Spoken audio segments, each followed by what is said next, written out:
Il-proċess ta' ingaġġ ta' ħaddiema fis-servizz pubbliku se jkun qed jimxi l-istess bħalma mexxa qabel l-elezzjoni ġenerali tal-2013, tant li ċirkolari li ħarġet mis-Segretarju Permanenti Ewlieni għandha l-istess kitba ta' dik ta' dakinhar u fil-fatt dan der biċ-ċar meta tnejn li huma kienu pubblikati flimkien.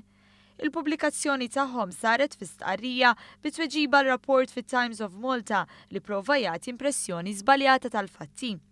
Dan f'artiklu miktub minn reporter ta' Simon Busuttil fil-Allied Newspapers Ivan Camilleri li prova jagħti l-impressjoni li din id-darba se titħaddem xi sistema differenti.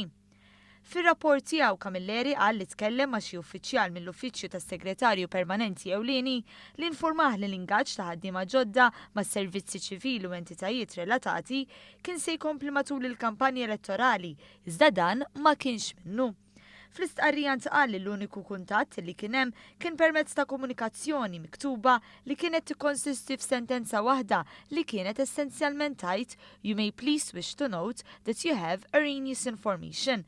Flimkien ma' dan intbagħtu ċirkolari.